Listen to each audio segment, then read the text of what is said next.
Hello, hello, everyone. Hey, you guys. Hello, hello. Come on and say hello when you get here. Welcome to Live with Lori. I hope you are amazing, and I'm excited about today. I'm gonna grab my coffee. It's over there. Come on in, say hello. I have some I have some good things in store. We're talking about answering the call. Yay to this topic. Awesome. Come on in. Hello, Megan. Hello, Lori. Hello, hello. I see a few. We are trickling. Hi, Charlotte. Good day. Good day. I had quite a few you registered for this, and I just put it out yesterday. Oh, hi, Patricia. Awesome. And I know that I've probably got a ton of you on replay as well, and trickling in even this morning. But this must be a hot topic. Yes, this must be a hot topic. So I was like on my walk and I just had this download as I do. Hello, hello, come on in. Say hello, say hello. I had this download that I needed to do a call on answering the call. And so I want this to be almost like, yes, like a master class and yes, a conversation a little bit. I want you guys to pipe in, but almost like a mini workshop to help you step into a place of answering the call. A big part of what I have done over the years as a coach has helped a lot of my clients step into their mission. I mean, on the outside, on the outside, you'd say, "Oh, Lori, you could teach me manifestation, or you can teach me to have a better sense of myself and do identity work," right? But sometimes that means really answering the call of our mission. And for seekers who are not necessarily on a light worker mission yet, or you're not quite at that place where you're like, "Gosh, I really want to impact the world with the gift that I have." That could be answering the call to create a better life or to step into a different, yes, a different career, but it could be the call to you, coming back home to you. Because whether you are a seeker or a light worker, it is all the same. I like to say this, I've been saying this recently. I work with two kinds of people, seekers and light workers. And guess what? They're the same person on a different part of their journey and sometimes with a different desire. So some of you are like, bring on this deeper spiritual light worker mission, this conscious entrepreneurial mission. And I've had people who are in the corporate world and consider themselves light workers. I have people who are leading the masses on, you know, Zoom webinars, and they consider themselves light workers as well. So I'm not here to judge what light worker looks like, because I think we kind of all are, but you may identify as one at some place on the continuum of your journey. So wherever that is, seeker to light worker, seeker to light worker, it doesn't matter what. I want you to feel like this little seminar today, this little talk today, helps you to step into a call. And we're going to talk a lot about consciousness today, and we're going to talk about how to bring ourselves to a level of consciousness so that we can make this shift. But let me rewind for a minute. I just got the goosies. Why? Hi, Tawanda. Hi. Come on in. Say hey when you guys get here. I really love the check-in. So I want to rewind for a minute because this journey for me has been very long. But I have always, like, I am, if I wouldn't have been a coach, and if I wouldn't have been a counselor and a therapist and a social worker in my earlier years, if I wouldn't have done that, my second choice of profession probably would have been a writer. And I am a writer, and I use my words to, help us land things. And I love to write, but I was always drawn to reading about writing. I know that sounds really funny, but I was really always drawn to the story structure to story structure. And I was always drawn to um, the telling of the story specifically that moved the human spirit so much. And in part, I mean, I tell you guys a lot of stories, and I'm kind of a natural storyteller in a way, but as it relates to answering the call, this has everything to do with the hero's journey, does it not? Yes, it does. Everybody has a story, an unfolding, beautiful hero's journey that includes, you know, this expansion of who they really are, which continues over our, well, decades. So if I rewind all the way to my 20s, and I'm not here to tell you give you a lesson in story structure, although I would totally love to do that. I actually have a class that I taught to in my Lightworker class about storytelling, but that's beside the point. But if I rewind all the way to my 20s, I can get really, really specific about where I started to feel that call, where I started to feel that nudge, where I started to feel not just one and done, a series of calls that I still continue to feel today. And if you guys are here or if you're attracted to this, I know that there's something calling you to, this next adventure that you can't even get your arms around. We can't know. They're like our guidance or the universe or our inner being. Like we don't have the full script yet, right? We're like living that story out loud right now in the now, consciously creating as we go. So I've had many, many calls, and as of last week, still feeling this call. But here's what I really want you to dial into because it's such an important part. So as I love to read about writing, of course, I stumbled across Joseph Campbell and his hero's journey work. But I loved this quote by him. He says this. He says, "The hero's journey has been compared to a birth. It starts with being warm and snug in a safe place. Then comes a signal. Feel this. This is where I want you to dial in right here. Then comes a signal, growing more insistent that it is time to leave. Here you are in your chrysalis, and you're just feeling it, feeling it, feeling it, pulsing, pulsing, pulsing. It's time to go. To stay beyond your time is to putrefy." Hello.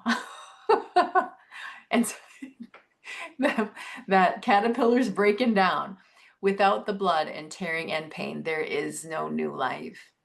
And so we as butterflies, and I always talk about like the archetypal journey here, Lori's style is dreamweaver, butterfly, rising goddess, divine crystalline creator, and luminary. That's like kind of how the story arc and the archetypes have been like poured through me as a teacher. But here's what I so want you to identify with. Moment to moment, I have to do something technologically here because it's driving me nuts. When something's flashing, it drives me crazy. Okay, we're gonna just completely close that down. So what I want you to feel is that inner nudge, that inner pull, and identify on your timeline when that started. I mean, I can dial all the way back to my 20s when something was calling me really profoundly, like move in the direction of this light, move in the direction of this, be an expression of that. I was a poet, like nobody's been, like I was writing so much poetry in college. I had books and books of poetry, books and books of words that shifted my state of being, right? It was a huge part of my hero's journey, which brought me to my very first coaching workshop. That was called Journey to the Heart. And guess what? It was a writing workshop, which then unfolded into, after I got my master's degree, it unfolded into more coach training because the industry started to boom back then, which unfolded into me being like nudged to the call. I started listening to these different mentors. These mentors started calling me. And I was pulled to Abraham Hicks. I remember it was I had ordered some Abraham Hicks CDs at the time. And I mean, I'm telling you, I was writing about prosperity consciousness. I was studying Catherine Ponder's work. I was, tapped in at that time to all these things that lit me up that started to pull me forward. Abe Hicks lands on my doorstep, CD style. And I literally put them in the CD into my car, took my kids to school. It was snowing.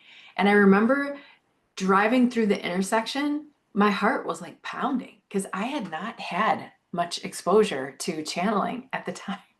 At the time, I did not have much exposure. And I'm like, what is this? What is this? And I felt on every level like I was not only right where I needed to be, exposed to the next like energetic shift, the next energetic portal. I mean, I just felt like you know, I felt like I was being birthed, like Joseph said, it's a birthing. And so I want you to feel that.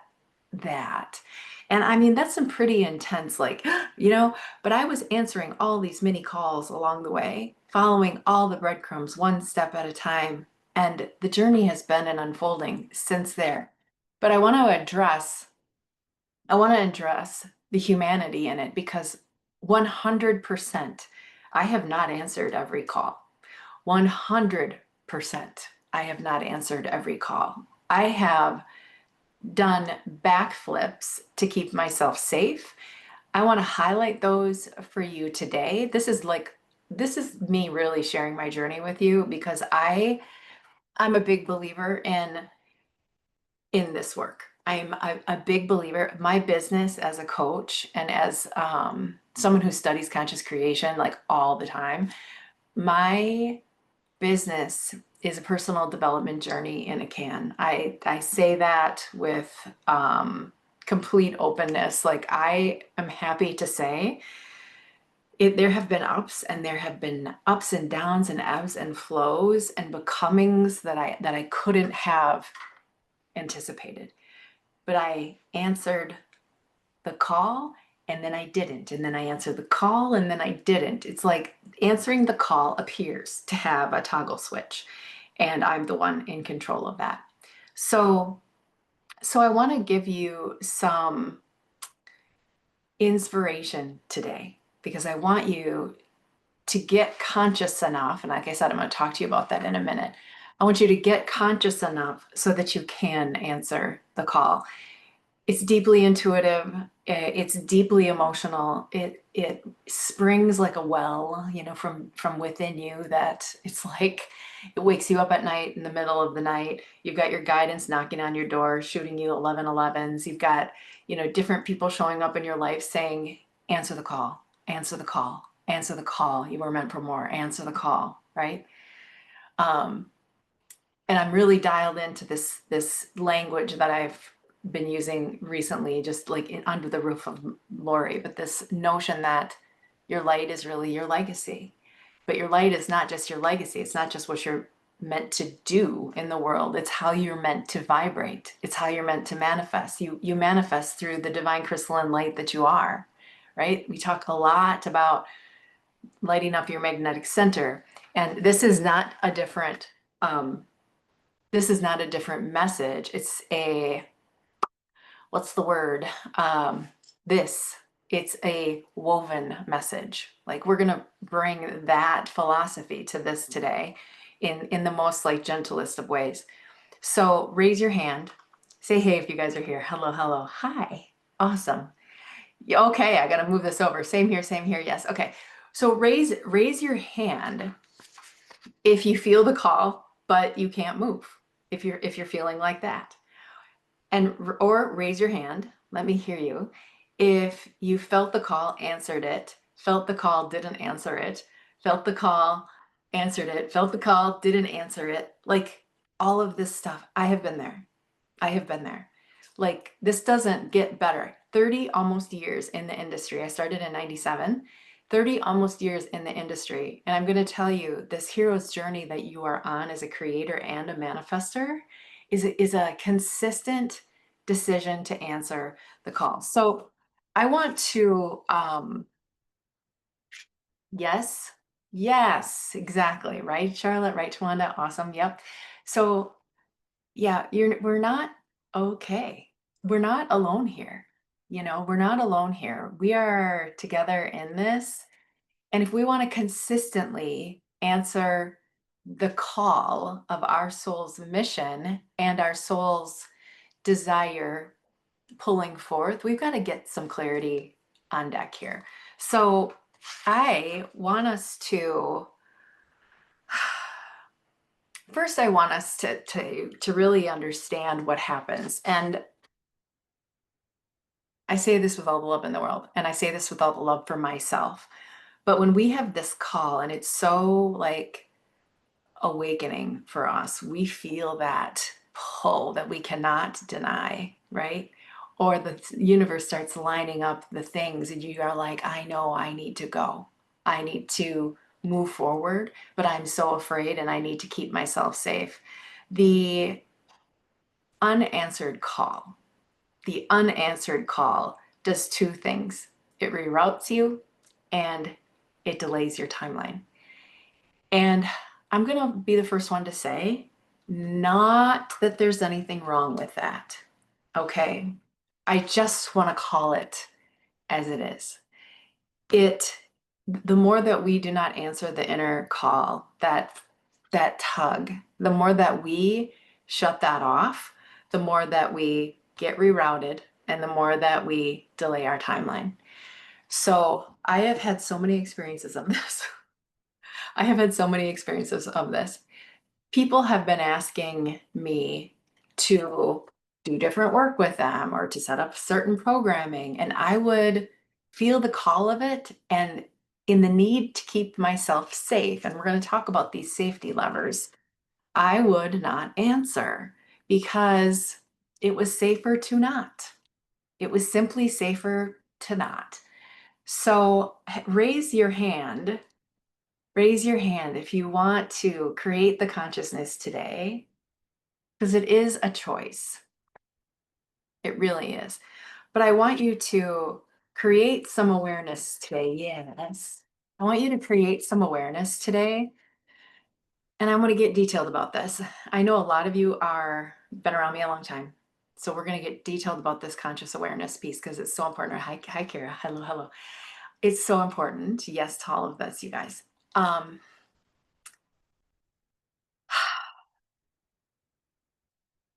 When I say the word conscious, okay, it is twofold. When we say conscious creation, right? I first learned those words from Abraham, and I love how that is. It's not just manifestation, it's conscious creation. And I like to tease and say, well, they don't call it conscious creation for nothing. Okay. And that means I come with intention to create my life, to create my mission, to create my purpose, to create my impact, to create my joy, to create my bliss as I follow it. I come with consciousness, conscious creation. I create with intent. When I named the manifestation 100, you guys, the 100 days, the byline was 100 days of intentional creation. I bring my whole self to it with intent to not just manifest with purpose or intent, but to manifest with high level awareness. It's almost like I observe myself as I manifest. I'm in the observation of my manifesting self. It's a very layered level, but when we start tuning into, yes, right, you're feeling me on this. When we start tuning into what conscious means, I'm aware. Okay. At the end of the day, I have awareness. And I wrote this down this morning. I'm conscious, I'm seeing, I'm deliberate, I'm aware, I'm intentional. In the minute that we get conscious is when we're standing in our power. So the conscious part of you, and this is how I make it easy. I say, let's imagine we're going to walk up the stairs to our goddess observation deck. Okay. That's a Loriism. We're going to walk up to our goddess observation deck.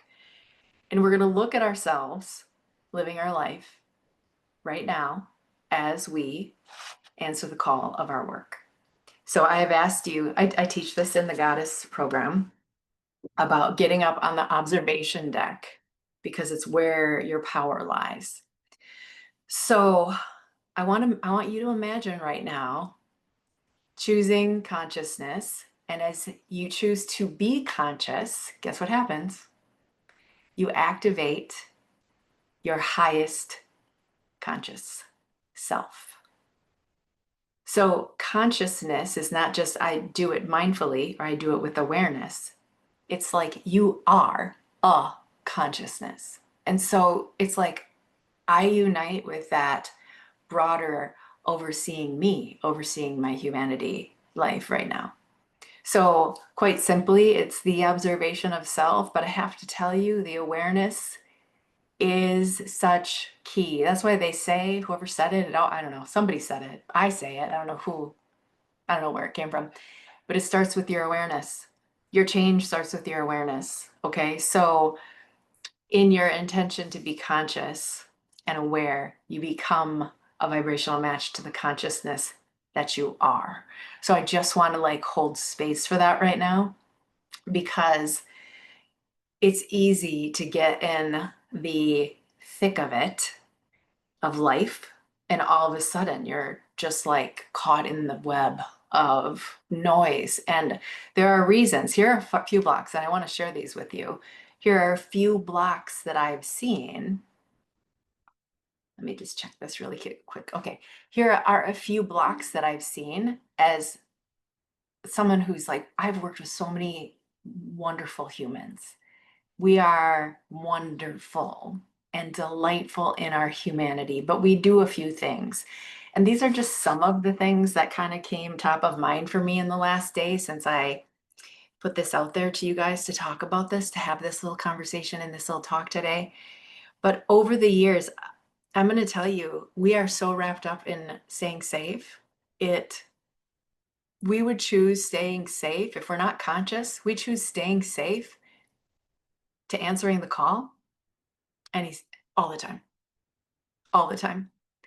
We would choose safety over answering the call any day unless we are conscious.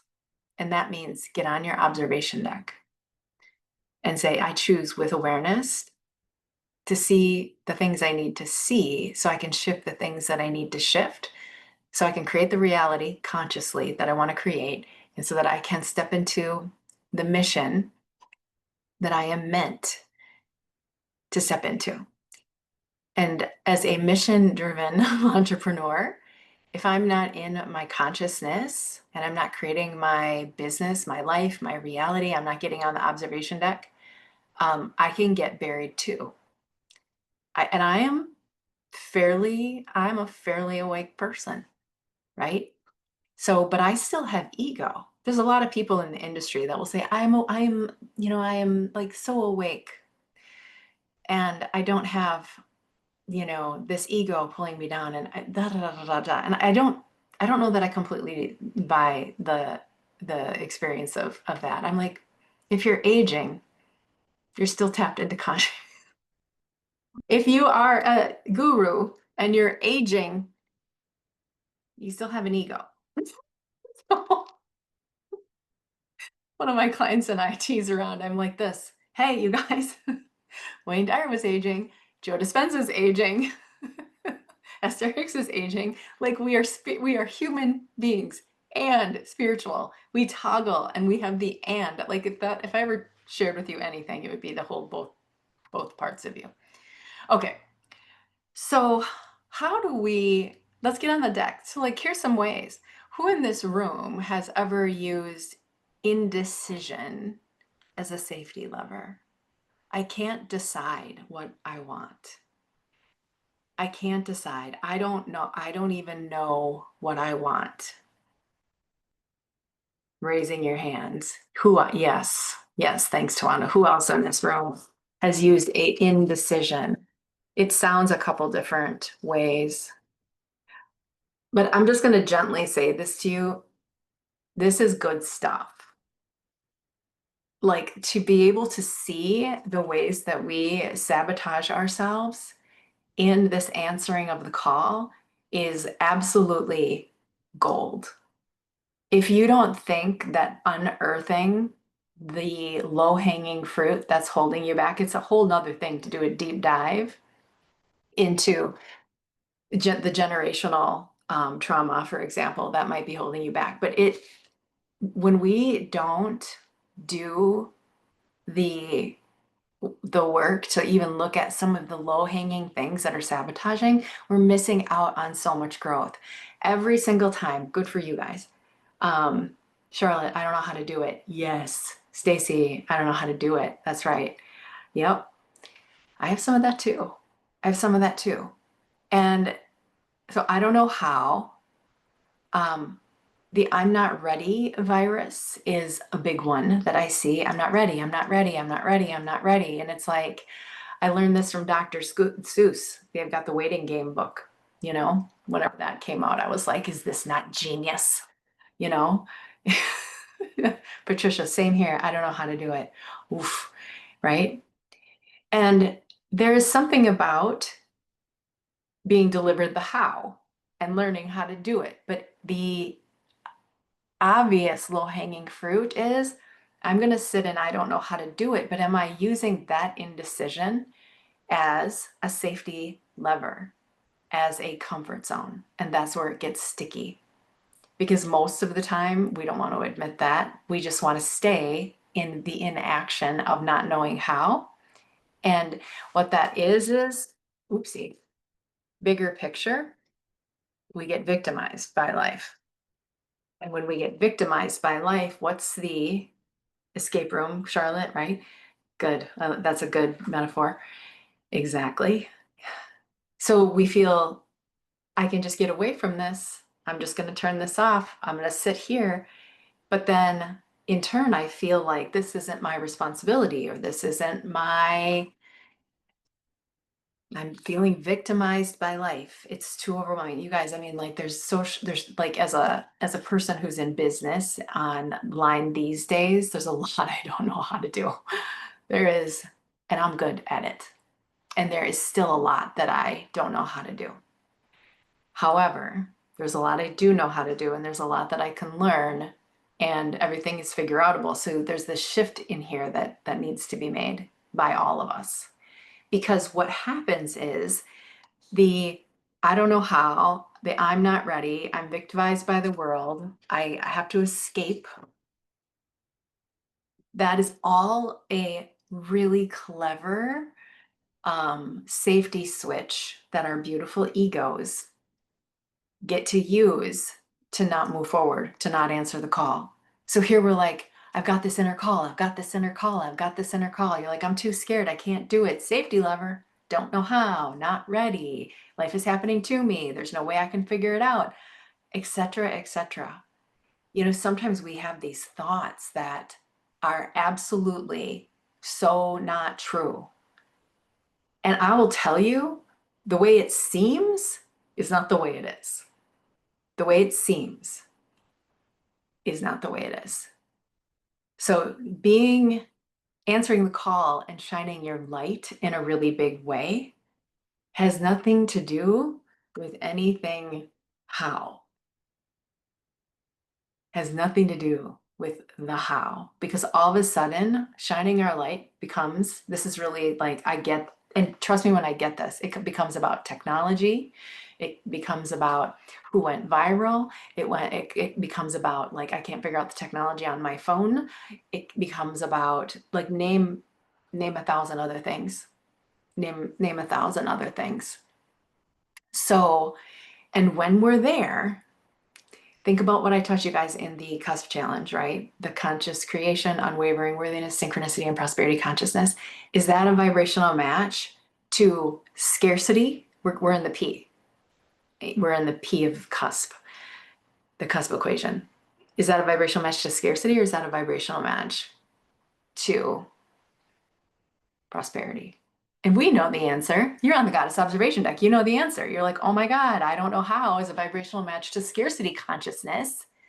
And that scarcity consciousness is activated to keep me safe. Oh my God. Feel me on that? Right. So it's not so black and white, is it? And that's okay. Because what I want you to understand is that the hero's journey and answering the call on every single level is not black and white. If you look at the story structure that Joseph talked about and so many others that I've studied, because I love reading about writing, when you look at story structure, you don't have someone answer the call and then it's easy peasy from there. It's we answer the call and we have another call and then the dragon comes and then we look and then it feels like we made it to the top of the mountain and then oh my God, it's another dragon. And then there's another call and another cave and another teacher and another unfolding and another adventure. And and here's what's crazy is that the hero or the heroine, same, of the story will always want to what? Stay alive. Staying alive, staying alive. Always the goal will be to stay alive. The ego's goal is to stay alive. So when I'm not, I am not kidding you. Like our ego is afraid of death. You guys know that, right? It will do backflips to keep us safe. And then there's the part of you that says, I am willing to be in my highest consciousness. I am willing to step into such awareness that I know that my inner mind, I know that my body, I know that my ego, I know that my fearful self, call it what you like, I know that that indecision is a beautiful smokescreen for let's keep the body alive. And you might say that's ridiculous, but the body is wired for safety. The mind will and the ego will do backflips to keep you alive. It really will. So it seems like it's just indecision, Lori. Come on now, don't go that far. But if you are in the kind of indecision that is impacting you answering the call of your greatest manifestation or your greatest mission, and it's keeping you halted, and you look on your life and you say, I have not created the prosperity that I want to create, or I have not created the thing that I want to create, or I have not wiggled myself into a sense of empowerment that allows me to align with my highest self on my highest timeline for my highest, most beautiful life. Like, what's going on for me? On your observation deck, we get to say there's some even low-hanging fruit here that I can do something about and make some progress. It's not just I'm going to say yes and answer the call. It's I'm going to look at where my ego is trying to keep me safe in indecision and the I don't know hows and the I'm not ready's and the escape room of life. I like that, Charlotte. It's right. We're going to have a broader view. We're going to have this conscious view that's going to say, wow, I love my humanity, but she is not fighting for change for me. She isn't fighting. She is fighting to keep me the same. So another way that we do this is that we operate underneath all these things kind of start to blur together. So, but there's this deep fear of rejection, which you guys know I've been studying Gene Keys in human design now for a few years. And, there are some really basic core wounds, core shadows that keep us, core wounds specifically, that keep us absolutely, especially when we're in the wound, that keep us stuck. And fear of rejection and judgment are at the top of that list. So, what does that sound like? I'm going to answer the call. I'm going to manifest my next big thing. I'm going to step out and be the light that I am. And guess what? Fear of rejection rears its rears itself, rears this beautiful head, and all of a sudden we are feeling like, oh gosh, what will they think? And you probably don't even want to admit it, because light workers, you know what? I'm just going to tell you right now. We are seekers and light workers. We have done this work for a while. Raise your hand if you've been in this. When you guys come into the group, I ask you, like, where are you in your journey? Are you just starting out? Have you been at this a while and loving the journey? Or are you a light worker on the rise? Like, where are you in this little journey? Like, where do you put yourself? And we tend to know the thing, but not embody the thing. And so we say, well, I know that already. And it's another way that our ego gets to say that doesn't work. You've tried to heal. You've healed your fear of rejection, right? So there's some tricks that our ego plays on us when we already know, I need to heal my fear of rejection. It sounds like I'll look stupid, I will look like a fool, um, they won't love me. What if they don't love me? What if I do this thing and I'm not well received? What if they don't like it? So, transparency here. By design, my core wound is rejection. That's why I speak to it so clearly. So, by my actual design, my core wound, we all have one, is rejection, but we all share the collective six. That's a training for another day. But rejection kept me my rejection kept me from never live streaming on my business page. It kept me from ever advertising in my hometown, right? And when I did, I felt extremely vulnerable. It kept me from saying what I actually did for a living for a long time. I remember the first time I actually told somebody that I was a light worker. I actually use that word. I sometimes say coach. I sometimes say light worker. I sometimes say um, um, spiritual life coach. I mix it up a bit because I really don't even know what do I do, you guys? I've always like said, what do I actually do? Anyway,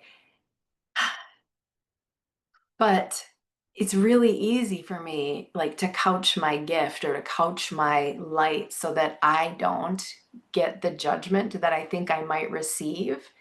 But it isn't their actual judgment, it's what I think their judgment will be. And it's kept me in some ways from, not being the light that I want to be, not being as empowered as I want to be. So there's a journey. It's like there was my dragon, you know. I finally then started going live on live on my business page. And then Facebook changed the rules. But anyway, I started like I conquered the fear and then I guess I didn't need it anymore. But we have fears of rejection and judgment. And sometimes we can split the hairs. What does your fear of rejection or fear of judgment look like? Fear of not being loved. What does it look like for you? For me, I couldn't go live on my business page. Like I went live in my group all the time on Facebook. You guys know that, right? So I would say, well, I suffer from poster shyness. I can't post. I'm so shy. And I am a bit shy, right? Personality, I'm an INFP. And it's like I would have all these stories. So until I was willing to like heal the parts of me, and I call those seen, heard, worthy wounds. Seen, heard, worthy wounds is my description of that.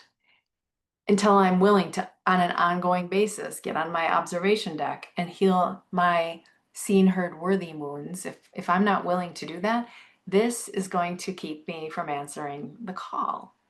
It's quite simple. It's like I'm afraid to even like step forth because I'm afraid of. So tell me what it looks like for you guys. Charlotte, rejection, abandonment, judgment, ostracize, yes, attacked, unloved. Yes, all of that. It's a vibrational match, right?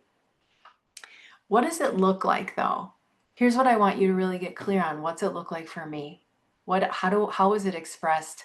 How do I behave? What decisions do I make or not because of this fear of rejection?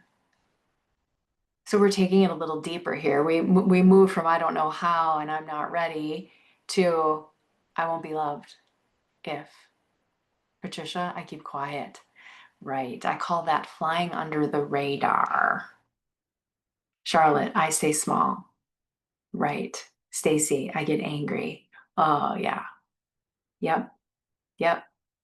Keep them coming. I want to hear what that looks like for you.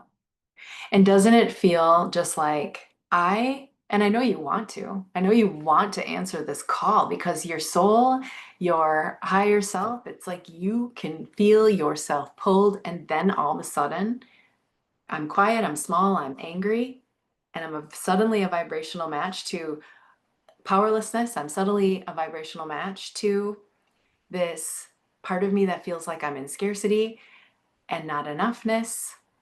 And it's from here we trap ourselves. So I want to answer the call, but I can't. I want to answer the call, but I can't. And your first step is right here. It really is. This is where we start to identify, we get conscious, we get aware, and we're willing to say, look at what I'm doing. Look at what my mind is doing. And from here, we get to then make different choices and we get to create a different experience and embody a different truth. That's what the work is, right? That's what the work comes down to. I get to shift the way that I think. I get to shift the emotions that I'm embodying. And for some of you, it might be that I'm going to step into a different kind of plan for how I'm going to show up every day. I call this so as a light worker, and I teach this in Luminary, I teach this divine show up plan. And if I don't have my divine show up plan anchored in the way that I know that I need to show up for who I am, which is different, you guys. Let me share something with you. If I don't have my own divine show up plan created for me, it's hard to step into it. So I need a plan to step into. So if you want to get advice on the internet, and if you want to find out how to do something, you are one ChatGPT type away, or one Google search, or one YouTube search away from getting somebody's answer. And there are so many answers that it clouds sometimes the one you need for yourself. So I've had people say to me, I've actually taken catalog recently, and I've looked back over my life and I've said, there have been a few really marked moments where I went small because of the way that someone said it needed to be for me. And that's why I'm such a big, I'm so certain that this needs to be for you.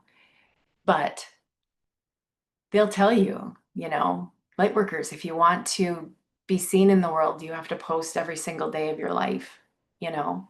And I did that for a little while and it was right for me at the time. And then there was a season where it wasn't. And then there comes a season where it is. And then there's a season where it wasn't. And then there's a season where it is. And so I'm very particular about how my energy ebbs and flows. And doing really, really, truly what's right for me as I step into this mission and continue to answer the multiple calls that my soul has and guides me on as I go. And I remember getting advice about you need to go viral to make your impact. You have to get more views. And I'm like, I don't know that I wanted that, right? And so all of a sudden I could feel myself like shutting down because the advice didn't match my guidance. which leads me really to this other piece is our intuition.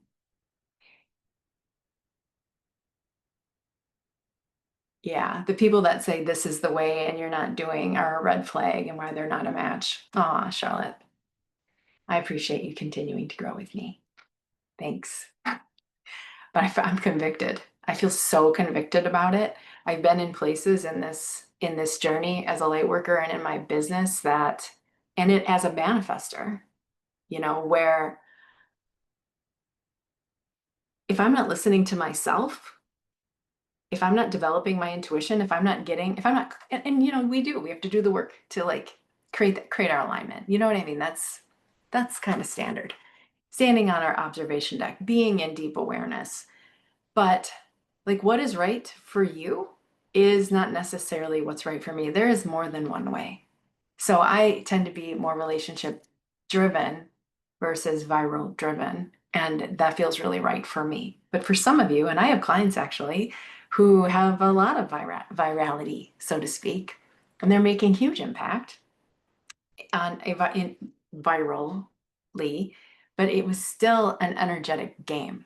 It was still I'm answering the call game, and virality is the way for them. It's just not for me. So that was their inroad to their relationships and their connections and being able to shine their light. So I'm kind of going off on a tangent here, but I want us to like really give ourselves full permission on that note to ask ourselves intuitively, I want to answer the call. I see where I'm in my indecision. I see where I'm avoiding rejection. I'm seeing where I am trying to have my seen, heard, worthy wounds protected at any cost. I see how I'm showing up.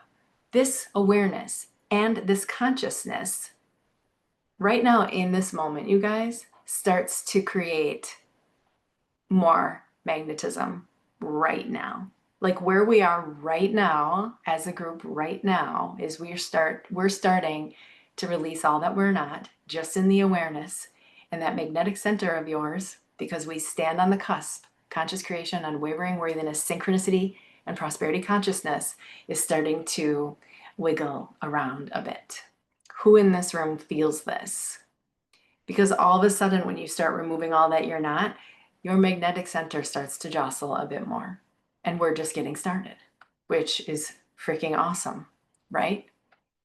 That is the power of the great shift. That's why action is really important. I wouldn't be here today with you guys if I wasn't taking action, but it's the 97%. It's like I always say, it's 97% shift, 3% action, 97% emotion, 3% action, spiritual alignment, emotion, shifting, you know what I mean? Awareness, consciousness. You do, Patricia. Yes. When we start to be aware, is in the minute that we create awareness, we create movement. Sometimes, and I really deeply believe this, when we even start contemplating, we start vibrating higher. So you're never going to come to anything that I ever do without some contemplation and without like, let's look at this because this is the thing. So that we can start to really remove all that we are not and become empowered to who we are. So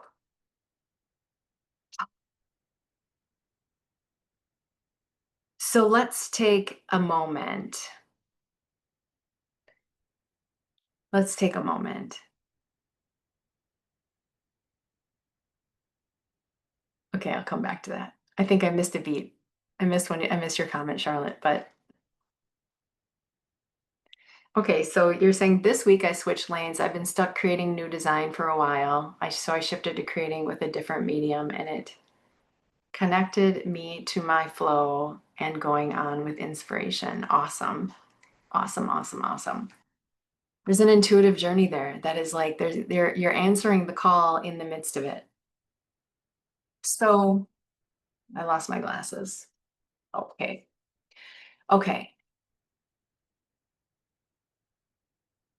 So let's talk a little bit more about where we can some things that we can do to grab onto the higher vibration as we answer the call. Tell me in the chat, what would you guys do right now? Like, what would your do be? What would your action be right now if I came up to you and said, what do you want to do to answer the call? Answer the call today. I know you feel it. I know you're nudged. I know you're there. I know you're ready because you are. What would you do to answer the call? We're shifting your energy. What's opening up for you? Because sometimes what happens is we then say, I am energy in motion. And so all of a sudden my action starts to reveal itself. But you have permission to ask yourself, like, what is that? What would that be? So we've already started, right? I want you to get conscious about your seen, heard, worthy wounds, step into your intuition. We're living life on the cusp. Patricia, more healing? Yes. And I want us to be really clear. So there's like 4 keys, right? We've examined what wasn't working for us. And now we're going to say, what are some solutions? What are some inroads? We're going to get conscious about being seen, heard, worthy, intuition, life on the cusp, using the cusp equation. And then this 4th one, I call it brave, luminous action. Brave, luminous action. So I want to speak to this a little bit. I did jump around a bit, as you guys know. I have an imperfect talk here today. But I want to talk about taking action. I want to talk about taking action because the hero or the heroine, when they answer the continuous call on their unfolding, they're always like, what's the next scene? The movie is never where you see the hero only sitting on the top of the mountain meditating. They're not meditating the whole time. They're on an adventure. So I want us to start to connect this powerfully because the ego in its safety mechanism, the safety lever, will also say, well, if I'm in action and if I'm in big action or brave, luminous action, I'm not safe. Okay, so if I'm in action, I'm not safe because of everything we've already talked about today. So we get to this point where we're like, I'm going to move energy. I'm going to follow my synchronicities. I'm going to take action on the thing. I'm going to do one thing today that. I'm going to shift this. But the ego says, but action is not safe because action means change. And change is not safe. So we end up being the hero who knows all the things, sitting on the mountaintop, manifesting her best life. And we've not sealed the deal with taking the action, sharing the wisdom, painting the painting, sharing the art, offering the thing that you do, showing up with your gift, right? I tell my luminaries that the shift is, I have value, would you like some? And be in action with it. I have value, would you like some? What action would I like to take today? I sit and I think about the amount of value that I have and that value unexpressed, that book that I have been wanting to get out of me, it's getting closer here and there every day. That unexpressed light helps no one. And it certainly does not empower me. Light unexpressed is not comfortable. It's uncomfortable. And it becomes like this stagnant place within you. So the expression of that light, the light, how do I say this? The love that you are, the light that you are, the expression that you are in motion moves so much energy. It will blow your mind. It will literally blow your mind. I cannot tell you how many times I've got on the observation deck and I have said, Goddess, Your unexpressed light helps no one.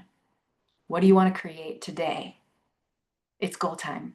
And I pull up my spiritual bootstraps because that's who I am. But the hero doesn't sit and the heroine doesn't sit in the mountain just meditating. She's on an adventure and she sometimes comes up against a dragon here and a dragon there and a dragon here and a dragon there. And sometimes it's your technology and sometimes it's this all kinds of different challenges. And sometimes the dragon is yourself, by the way, and your scarcity consciousness. But at the end of the day, we get an opportunity to be in brave, luminous action. I've called this bold action before, and it's actually connected to an exercise that I like to do. But bold action scares the crap out of you guys. Did you know that? Oh, I'm like, brave is a vibration and it activates your magnetic center because it lives when you're like, I am brave.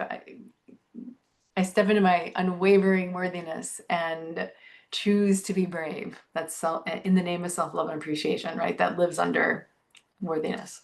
So I wanna shift it a little bit so you're not so afraid. I want you to think about being in brave, luminous action, even as that relates to your healing, even as it relates to your networking, even as it relates to moving energy. Do you know how many webinars I've done by myself? There's been a few. Do you know how many times I've gone live and there's been like one person that showed up? Yeah. If you think my ego gets triggered, she does. And then I have to say, okay, let me shift this. And I do. And then the dragon comes up, we slay that dragon, and we're on to the next adventure. Answering the call, answering the call, answering the call. Megan, I've always been someone who plays small, listening and following, but this week I started my own Facebook group called the Echo Room. Good job. I have my first live event planned for 3 p.m. today. Congratulations. That is wonderful. Amazing. Amazing. Amazing. There's something to be said about the journey of the light worker who continues to heal herself. Truly, truly. And continues to be more prosperous because she does, continues to fulfill her mission, continues to activate even further light codes because, as we activate the codes and we step into the unique lightworker blueprint that we are, and we share those energetic codes that we're meant to share, more come. And the more that we heal ourselves and the more that we step into a place of our own empowerment, the more that we are channeling exactly what we're supposed to channel in the world. So, I'm happy for you. That's awesome. Okay, so you guys feeling me on this? There's a brave, luminous action as it relates to specifically, because there's all kinds of corners. This work is like a crystal. There's lots of facets. As it relates to the facet of answering the call and stepping into the call, there is a brave, luminous action that's on the agenda for you. I want you to take it. I want you to take it because there is nothing like being in your awareness, being in your consciousness, and then stepping into the brave, luminous action that you were meant to step into. Prosperity is available to light workers, you guys. And prosperity is available to all of us, seekers to light worker and to and fro. It is about stepping into your authentic light, however. And here's where our mission meets our metaphysics, meets our prosperity consciousness. But as I like to say, you got to step in, you got to activate the light that you are, activate your magnetic center and start answering that call. Start answering that call.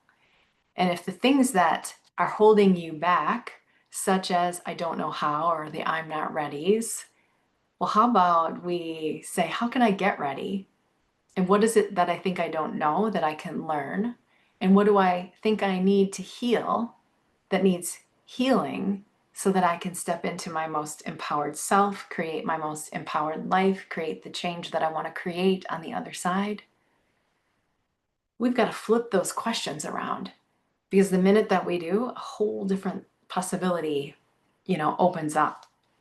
We start to up level. Our heart starts to ignite. We start to shine. It's really profound. We can't see it, but when you start to tune your attention to the finer frequencies of you, which happens when you step into the work, when you start to tune to those finer frequencies, you start having more revealed to you than ever before. You start saying, oh my goodness, I just felt that shift. I can't see it, but I felt it. And now somebody just called me out of the blue. That's weird. Oh, I just manifested this. I just manifested that. I just had someone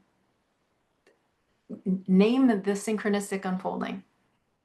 Because when we have this alignment, we create a synchronistic unfolding. So, but it's our job to step in, right? It's our job to step in. It's our job to be conscious. And it's our job to operate from our highest consciousness and make those shifts so that we can be a powerful creator, so that we can answer the call.